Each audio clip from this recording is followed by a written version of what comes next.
Olá, muito boa noite, boas-vindas a mais uma live de Verdes com Lula, né, na transição desse governo. Esse é o nosso último encontro desse ano, né, porque também as pessoas merecem descansar, merecem um pouco de tempo para se prepararem para essa nova jornada que começa com muita alegria, ano que vem, muitos desafios, mas com alegria, né, porque toda vitória deve ser celebrada. Mas lembrando mais uma vez, se você quiser participar com a gente, pode deixar um comentário aqui mesmo no Instagram ou no Facebook, independente de onde você estiver assistindo, que a nossa equipe está acompanhando os comentários, vai repassar para a gente. Lembrando, às vezes, também, se tiver algum comentário, um abraço, alguma dúvida, aproveite esse momento. E se você não conseguir assistir hoje, ou alguém que você gostaria que estivesse aqui conosco hoje não pôde estar, nossa equipe também trabalhando para fazer alguns cortes para poder compartilhar nas redes sociais, enfim, a gente poder disseminar informação sobre como foi esse processo político, esse processo intenso, esse processo gigante, que não começou com os GTs. Né? E hoje, para poder contar esse processo um pouquinho mais de trás, eu estou aqui com o Zé Carlos, ele que é diretor da Fundação Verde Herbert Daniel, presidente do PV do Pará, que é onde ele está hoje, ambientalista e advogado. Atualmente estava, né, agora encerrando os trabalhos no GT do Meio Ambiente e no governo de transição de Lula, e é nosso convidado do dia, vive a luta pela preservação do nosso meio ambiente, dia após dia, como um ativista aguerrido. O PV está muito bem representado com ele no governo de transição como nosso intermediador. Zé, dê sua boa noite e muito obrigado por aceitar esse convite, estar aqui conversando com a gente hoje.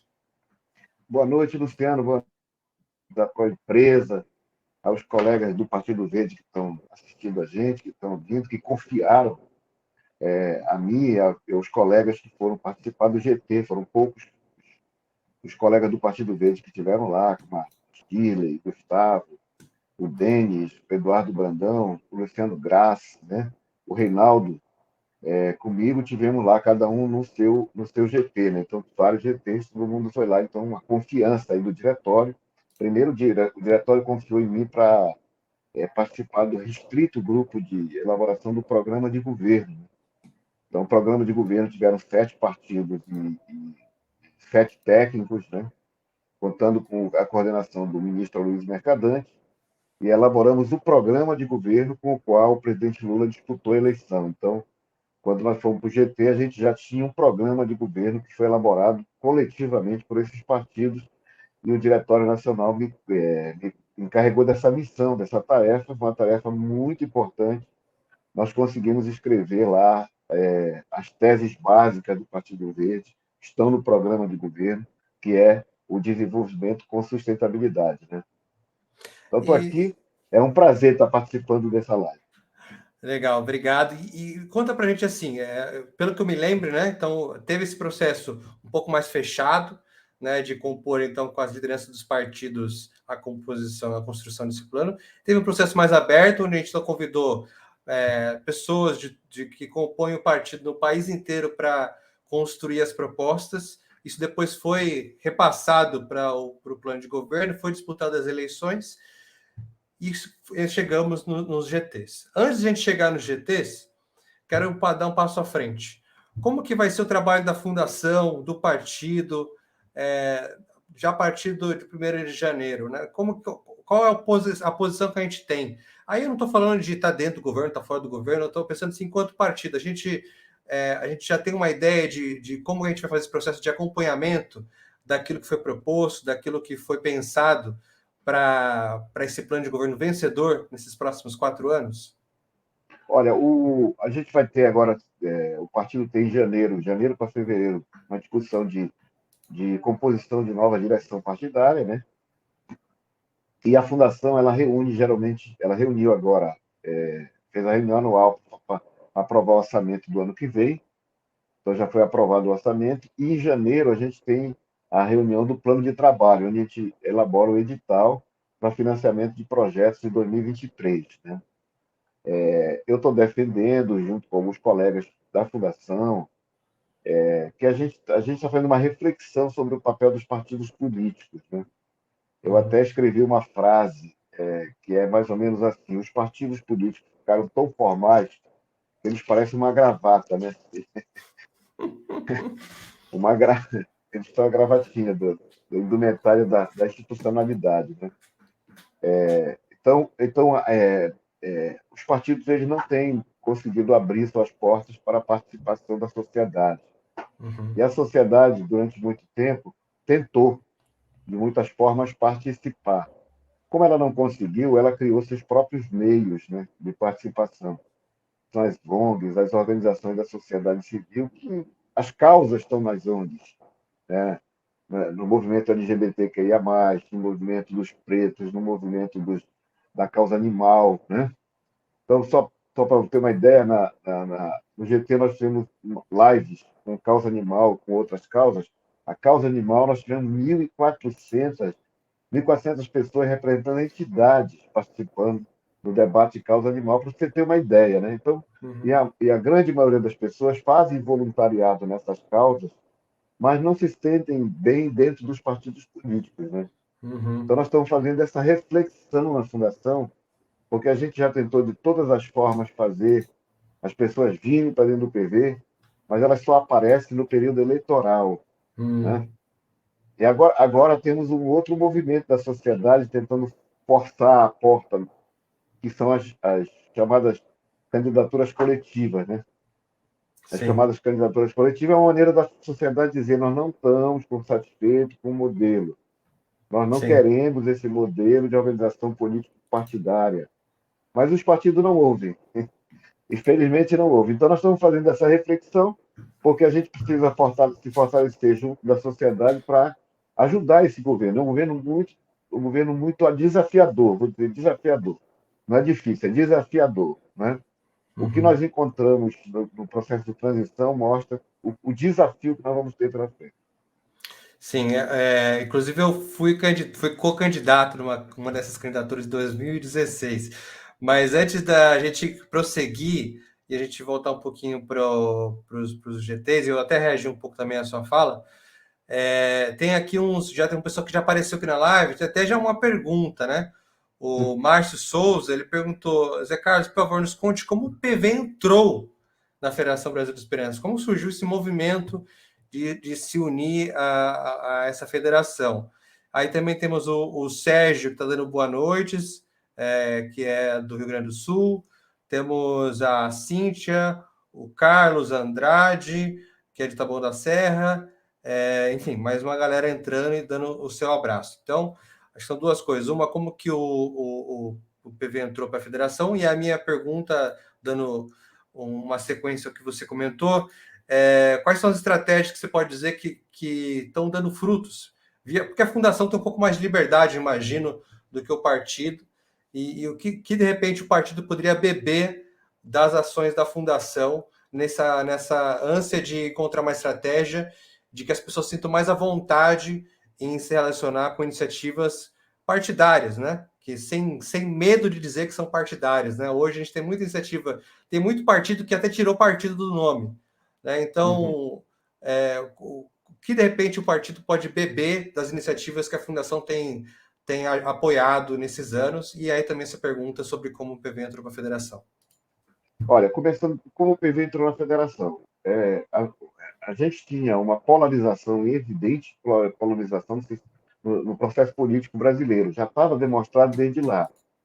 E aí, alguns dirigentes políticos, não só do PV, mas de outros partidos, faziam uma leitura torta da pesquisa, porque a pesquisa dizia 40%, 50% ou 40% quer o Lula, né? E 30%, 20% quer o Bolsonaro. E 40%, sei lá quantos, não quer ninguém, né? Não quer nenhum dos dois. Então, elas liam, os dirigentes políticos liam erradamente essa pesquisa. Um dos que leram errado essa pesquisa foi o Ciro Gomes, porque parece que a pesquisa apontava para uma terceira via. Né? Se uma parte não quer o Bolsonaro, se outra parte não quer o Lula, querem alguém, né? Querem uma outra solução. Né? Só que isso não era verdade, isso não era verdade. As pessoas tinham críticas ao PT e ao Lula, críticas ao Bolsonaro, mas entendiam que tinha que ter esse confronto, tinha que ter a polarização. A polarização estava estabelecida.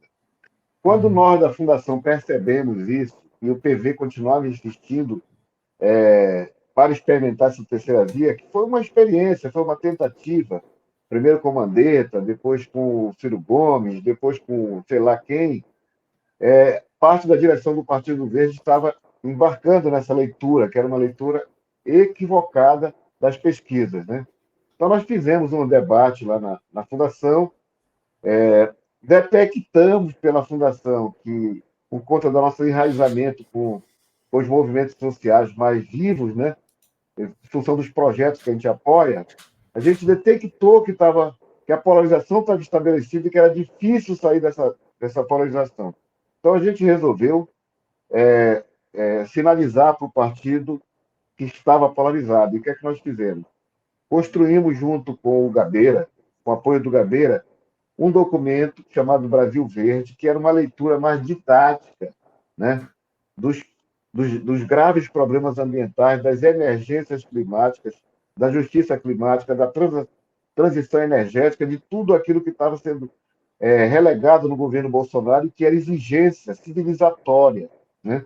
Então, nós construímos esse documento, chamamos a Fundação Perseu Abramo, porque a gente não tinha delegação para falar em nome do partido, então nós chamamos a Fundação Perseu Abramo e, através da Fundação Perseu Abramo, nós fomos ao presidente Lula para saber se havia nele uma disposição, né, política de abraçar a questão da Amazônia, da sustentabilidade, da transição energética. E ele nos recebeu, a direção da Fundação, e ele foi super receptivo, e ele percebeu, pela conversa que a gente teve, que a Amazônia abria as portas para o Brasil e tirava o Brasil da crise, que a questão ambiental era uma solução, não era um problema, né? Uhum. Então, a partir daí, teve a sensibilidade do presidente Pena e da direção do Partido Verde de entender, né, a sinalização que a Fundação estava fazendo, e todo o partido foi na mesma direção, foi por unanimidade, foi por consenso, temos debates maravilhosos e fomos para a federação. Então, foi um passo importante. O PV tem dado passos muito importantes na política brasileira, embora a gente ainda não tenha sido reconhecido pelo voto na urna, mas, pelas outras forças políticas, por ser um partido que sempre aponta um pouco na frente, aponta um pouco o futuro, em função da pauta que nós defendemos, né? Então, nós conseguimos fazer isso, e o partido todo foi, e foi conjunto, e foi unânime, e nós, inclusive, conseguimos depurar o partido, porque em alguns casos a gente estava com alguns poucos filiados nossos que tinham uma tendência bolsonarista, inclusive, né? E essas Uhum. pessoas saíram do partido correndo, né? Como o vampiro corre do alho, né? Aqui em Sorocaba, inclusive, que onde eu moro, tem um pessoal que debandou, ainda bem. Ainda bem, aí o partido ficou ainda melhor ainda, né? É. Porque como o partido é um partido de porta aberta, ele recebe todo mundo. Então, às vezes, a pessoa está lá e de repente se revela numa situação completamente contrária às pautas partidárias. Isso acontece, é democracia, faz parte do processo. É. Então, nós fizemos esse movimento. A partir daí, o PV entrou na federação, compôs a federação. Não é fácil você pegar três partidos com história diferente, o PCdoB, né, o PV e o PT, dois partidos desenvolvimentistas e um partido com uma tese completamente diferente do desenvolvimentismo, que é o caso do Partido Verde, né, e fazer isso juntar. E só a sensibilidade do Lula, né, e o carisma da Gleice Hoffmann, né, presidente do PT, e a paciência interna do Partido dos Trabalhadores de ser educativo nesse processo, fez a gente conseguir encaixar as peças e fazer a Federação Brasil da Esperança. Conseguimos. A federação nos ajudou o Brasil, né? Porque a nossa ida para lá consolidou, né? Retirou muitas queixas que tinham contra o PT, inclusive, consolidou uma frente mais ampla.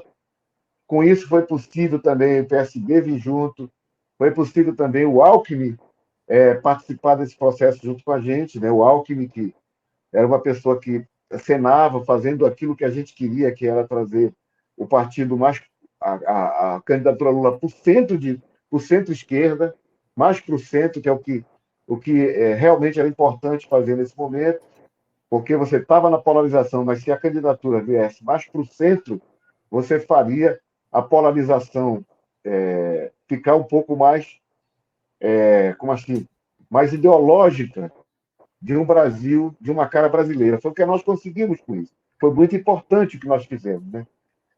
Depois disso, nós fomos para o programa de governo.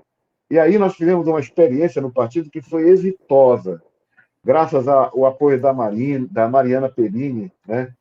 Que já tinha um trabalho com essa ferramenta de fazer reunião online, você, a Raíssa, né? O Moacir, o Zé Martins, a Adelaide, várias pessoas do partido do Brasil inteiro, né? Resolveram participar desse esforço para que eu pudesse ser porta-voz de um coletivo maior de pessoas. Então, nós tivemos um processo democrático amplíssimo, né? Com grupo de trabalho, com reunião, com debate, com discussão, e tudo que saiu de lá, do Venda, do Rio de Janeiro, do Guida, né? Pessoas no Brasil, o PV tem gente, muitos talentos, muitos talentos. E nós conseguimos, então, levar isso para o programa de governo, e hoje parte do programa de governo, dos eixos principais do programa de governo, tem um eixo grande, que é o eixo da sustentabilidade, que foi escrito coletivamente pelo Partido Verde e também pelos partidos à frente. Então, foi maravilhoso esse processo. Tem uma pergunta que é uma continuação daí para você do próximo passo, que é do Washington José, que quais são as principais contribuições do PV nos grupos de transição? Ele é do PV de Campina Grande. Agora é um momento bom para você poder, então, dar esse panorama, né? O Gustavo e o Aliel contaram para a gente durante o processo, né, que foi um grande esforço de fazer então, essa radiografia do governo. E aí, acho que agora, concluído o processo, pode trazer as grandes, o que pode ser revelado, não sei o que pode ser revelado ou não, né? Mas do que foram as grandes contribuições então, do PV nesse trabalho gigante que foi o dos os grupos técnicos na transição. Olha, a transição, eu quero dar um panorama para a transição, que é o seguinte: a gente, quando começou a transição tem um papel simples, importantíssimo, inclusive. É importante que as pessoas entendam o seguinte: o sistema democrático é um sistema interessante porque ele tem como base a alternância de poder, né? Você tem a alternância de poder. E a alternância de poder, ela faz com que ela tem que ter o cuidado do governo não ter a descontinuidade, né? Descontinuidade. Então, o governo, você tem que trocar os governantes, como diz algumas pessoas, governantes de fraldas de criança tem que ser trocada sempre, às vezes pelas mesmas razões, dizem as pessoas, né? Brincando aqui. Mas a alternância de poder é fundamental na democracia, né? Quando você tem na sua cidade alguém que diz, olha, eu vou para o meu 7º mandato, isso é contra a democracia, porque a democracia pressupõe alternância de poder. Quanto mais a gente vai trocando, experimentando novas pessoas, novos talentos, mais as informações, a forma de governar se espalha, né? E a gente vai tendo novas ideias. Então, é fundamental. Porém, a descontinuidade, ela prejudica o governo. Então, por exemplo, no dia 1º de janeiro tem que ter vacina para as pessoas. No dia 1º de janeiro, quem está fazendo tratamento oncológico de câncer, né, nos hospitais tem que estar lá com sua radioterapia em dias, né? Quem está precisando de uma hemodiálise tem que ter banco de sangue funcionando, entendeu? Então, tudo isso é necessário que o governo se prepare para que no dia 1º, quando assume, ele diga, não, agora que eu assumi, deixa eu tomar pé das coisas para poder fazer o governo. Então, o sistema de transição serve para isso, né? Nós estávamos numa ditadura militar que não tinha problema, ter um general para o outro, general para o outro, ele não precisava prestar contas, quem reclamasse ia preso mesmo, então não tinha problema. Mas quando nós entramos no sistema democrático, onde os partidos podem se revezar no poder, né? O partido que sai tem que entregar republicanamente tudo de informação para o que ganhou a eleição, para que ele possa governar para o Brasil, para todos os cidadãos. Então, esse é o sistema de transição, que foi um elemento que nós ganhamos depois da redemocratização brasileira, do Brasil, né? Então, ali, você tem que fazer basicamente o seguinte: conhecer a máquina e preparar os primeiros dias de governo. É isso que faz na transição. ficou claro para nós, quando nós assumimos a transição, ficou claro o seguinte: olha, o programa de governo já existe, ninguém vai aqui discutir programa de governo. Só que teve, Luciano, uma questão, e as pessoas estão assistindo, uma questão muito interessante nesse processo. A sociedade civil estava com tanta ansiedade de participar, estava com tanta repressão da sua voz, estava com tanto anseio de ser ouvida, que a pressão foi muito grande de pessoas para vir e participar da transição. Então, são 50 cargos, então, você nomeia 50 cargos. A nossa transição nem precisou usar os 50 cargos, porque as pessoas foram voluntariamente ajudar a fazer a transição, né? Então, nós chegamos a 1.204 pessoas inscritas nos diversos grupos de transição. 1.204. E elas pagando a sua passagem, as suas diárias, para ir lá e dizer: olha, eu quero colaborar aqui, o outro eu quero colaborar. Então, foi um processo rico, rico. Aí o PV estava no esporte, o PV estava no desenvolvimento regional, o PV estava na área de transparência e governabilidade, o PV estava na juventude, o PV estava no meio ambiente, o PV estava na área de diversidade, né?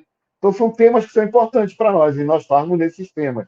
A gente não encheu de gente lá porque nós colocamos as nossas ONGs, os nossos técnicos, por exemplo, o Zé Martins, que é um oceanógrafo que cuida dos golfinhos rotadores lá em Fernando de Noronha, veio colaborar. O Moacir, que é funcionário de carreira do Ministério do Meio Ambiente, veio colaborar. O Venda, o Roco. Então, muita gente, vieram gente de todos os lugares colaborar. E aí, na área de meio ambiente, a gente viu, primeiro, um desmonte das políticas públicas, né? Dos marcos regulatórios, do espaço de controle e participação da sociedade e das estruturas. Eles destruíram as estruturas, né? Destruíram as estruturas todas do Ministério do Meio Ambiente, tiraram a participação popular, né? E acabaram com os marcos regulatórios que tinham sido construídos ao longo de muitos anos, desde a COP, desde a ECO 92, que nós viemos construindo os marcos regulatórios, e eles simplesmente passaram a boiada, como foi dito pelo ministro Salles. Passaram a boiada. Então, assim, um caos. Nós vamos ter que reconstruir tudo, né, na questão ambiental, né? As políticas públicas que existiam, elas foram descontinuadas todas, como, por exemplo, os planos de combate ao desmatamento. O PP-SEDAM, que é o Plano de Combate ao Desmatamento da Amazônia, foi completamente descontinuado, completamente descontinuado. Quer dizer, o que aconteceu? Eles abriram a porteira para fazer passar a boiada. O Fundo Amazônia, que era uma cooperação internacional importante, eles ficaram com o dinheiro preso, acabaram com o COFA, que era o conselho do fundo, né? Eles acabaram com o COFA e acabaram praticamente com todo o financiamento e ainda disseram para os países que ajudavam que eles não queriam que esses países se metessem aqui, usando a tese da soberania, né? Que é uma tese furada, porque, na verdade, você tem a solidariedade internacional, uma vez que a questão climática é uma questão da humanidade, não do país A, B ou C, né? Então, nós tivemos tudo isso. O esvaziamento completo da agenda ambiental. Total, né? Para você ter uma ideia, nós temos hoje 6.000, criado por lei, 6.000 vagas no Ministério do Meio Ambiente que não foram preenchidas. 6.000 vagas no Ministério do Meio Ambiente que não foram preenchidas. Sem contar, Luciano, que os contratos, quase todos os contratos, vão vencer em janeiro, né? Então, nós temos emergência, por exemplo, que o contrato de helicóptero que ajuda na fiscalização ambiental, tanto do Pantanal, né?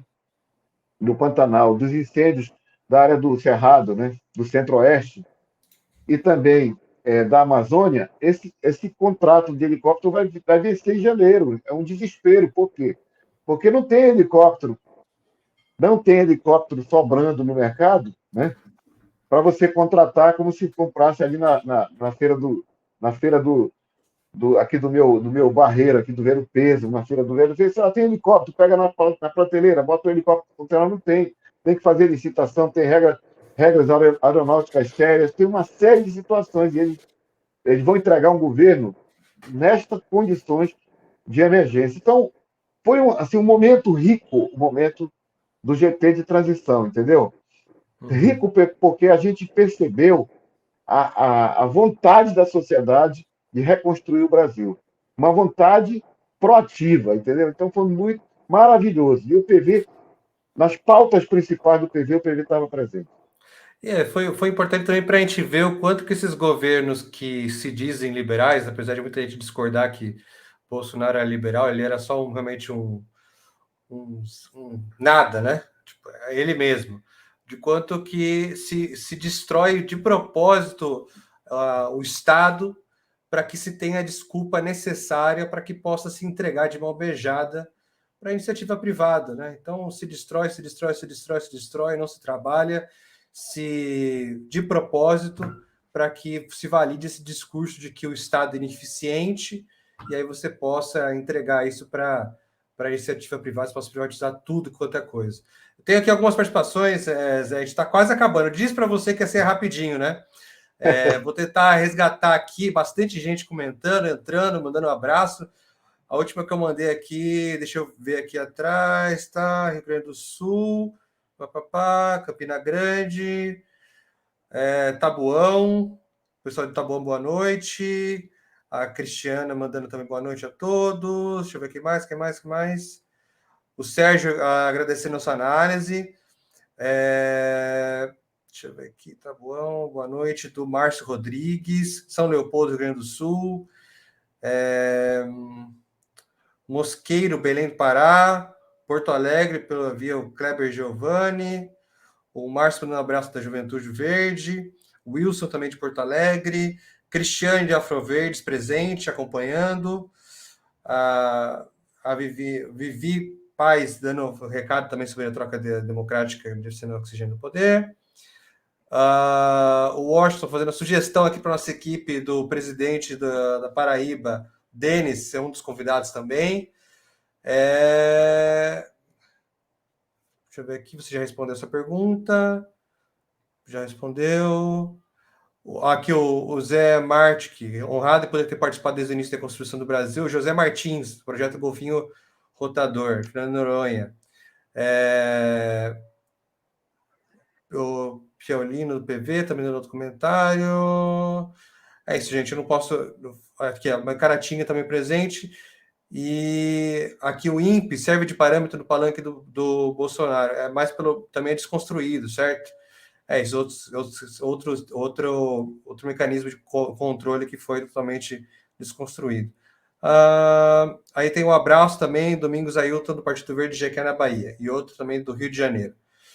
A gente está chegando no final, Zé, então eu queria que você pudesse dar, então, essa é a última do ano, desse então o seu voto aí faça seu convite, ou chame para a luta os filiados, aquele que ainda não é filiado, não é filiada, dê a missão aí para que a gente possa ajudar a regenerar o país, né, em vários sentidos, a partir do ano que vem, né? O Partido Verde, a partir de seus membros, nas suas várias atividades, já faz isso no dia a dia, tenho muita confiança nisso, temos vários exemplos, mas agora, apoiando o governo, de certa forma, tendo ajudado a eleger, quais são as missões que você pode, quais são as esperanças, quais são os chamados que nós temos para essa virada de ano? Olha, primeiro assim, eu acho que nós temos o cuidar desse governo. Cuidar desse governo, para nós, é fundamental. Por quê? Porque a gente tem, eu não gosto de chamar bolsonarismo, né? Mas esse governo Bolsonaro trouxe à tona uma série de pessoas que demonstram, pela sua falta de conhecimento, de informação da política, elas despejam ódio, elas foram levadas ao ódio, né? Eles bradam com apito de cachorro, quer dizer, quando o presidente da República fala, os sinais que ele manda são para algumas pessoas que estão dentro desse conjunto que ele conseguiu arregimentar. E essas pessoas continuam nas ruas, continuam falando, né? E há toda uma torcida de uma parte da sociedade brasileira para que a gente erre. E a gente não tem o direito de errar. Nós não temos o direito de errar, o Lula não tem direito de errar, o governo não tem direito de errar, né? E a gente precisa ajudar o governo a ser o melhor governo dos últimos tempos nesse país. Primeiro, para desmistificar algumas teses como, por exemplo, o comunismo, que o comunismo está chegando, que vai acabar com as igrejas, né? Nós vamos construir banheiros onde as pessoas vão estar uma criancinha apreciando um marmanjo mijar na frente dela. E aí, essas coisas que foram sendo colocadas aí, a gente precisa desmistificar. Mas a gente precisa desmistificar coisas mais sérias, né? Coisas mais sérias, como, por exemplo, o orçamento secreto, né? O que foi o orçamento secreto, porque ajudou a eleger uma bancada de ultradireita no Congresso Nacional, com dinheiro público sendo levado assim, sem nenhuma transparência. Né? O STF está votando agora. Uma das ações que o STF vota é uma ação do Partido Verde. Nós ganhamos essa semana duas ações. Uma é essa que a doutora Rosa Weber, relatora, feita pelo nosso jurídico. Eu quero mandar um abraço para a doutora Vera Mota, que é a coordenadora jurídica do Partido Verde. Nós ganhamos, por exemplo, nós impedimos que o Parque Nacional de Brasília fosse diminuído de tamanho. Né? Fizeram uma lei, nós conseguimos tornar essa lei inconstitucional e o parque foi preservado, então tivemos duas vitórias. Nós temos a lei do combate ao agrotóxico, as pessoas não sabem que elas passaram tempo comendo muito veneno nesse período do governo Bolsonaro. Então nós temos muitas missões. Ajudar o governo a dar certo é uma delas. Sendo ministro, não tendo ministério, tendo cargo ou não tendo cargo, a gente tem que ajudar. Mas é bom que o Partido Verde tenha cargo. O Partido Verde está desde o início, faz parte da federação, tem tamanho, tem uma bancada de 6 deputados, tem contribuições para dar, tem pessoas preparadas internamente, seja da juventude, seja dos ambientalistas. Nós temos os melhores e mais preparados ambientalistas desse país. Então, nós temos condições de ter um ministério e ajudar o governo dentro do governo. Nós temos condições, o PV tem condições. Se o ministro. Mas a escolha do presidente Lula, ele fica à vontade. Se ele escolher um membro do Partido Verde, nós vamos fazer o melhor, mais um pouquinho daquilo que nós temos a fazer. Essa é a missão com esse governo. E tem uma missão partidária, que é tornar o Partido Verde mais forte, mais eficiente e muito democrático. Nós não podemos brincar de fazer um partido não democrático, nós temos que fazer um partido democrático. Isso nós temos que fazer. E nós precisamos fazer aquilo que está escrito lá no nosso estatuto, que é ser porta-voz do movimento social vivo. Então, nós precisamos voltar às boas relações com o movimento social do país. Então, essa é uma missão para todos nós do Partido Verde. De baixo a cima. A próxima eleição é municipal. Nós não podemos aceitar que lá no município, o Partido Verde do município de Taubaté, do município de Cariacica, do município de Niterói, não esteja dentro do movimento social existente no seu município, com as pautas dos ambientalistas daquele município. Nós temos que ser porta-voz dessas pautas. É fundamental fazer isso. Então, esse é meu recado e eu desejo Feliz Natal a todos. Feliz Natal com o Papai Noel vermelho, sim. Vermelho. Tem gente que não quer mais Papai Noel vermelho. Por que não? Gente, é isso. Eu quero agradecer mais uma vez, agradecer a Fundação por ter ajudado em vários momentos também. E, enfim, continuará ajudando também a garantir que essa movimentação consista, que a gente possa tornar cada vez mais oxigenado o partido. Luciano, só uma informação. 3 documentos produzidos por projetos da Fundação foram usados no GT. Um é o OPA, que é o Projeto de Observação de Políticas Públicas, Políticas Ambientais, feita pelo Verde de Brasília, o relatório da Juventude e o relatório final dos grupos de trabalho do GT de Meio Ambiente. Foram feitos pela Fundação e foram utilizados pelo GT. Exatamente. Então, isso é para demonstrar a qualidade e a seriedade do trabalho, né? Lembrando que o edital vai ser aberto em breve, né? Para quem quiser aplicar projetos também para a Fundação. E eu quero agradecer a todo mundo, Felipe. Eu não tenho mais tempo para a gente para ler as interações. Eu li aqui, não tenho tempo para reproduzi-las, mas quero agradecer a cada um que tomou seu tempo para vir aqui, deixar seu recado, né? E deixar sua contribuição. Que a gente possa continuar contribuindo uns com os outros nesse próximo ano que entra. Boas festas para vocês.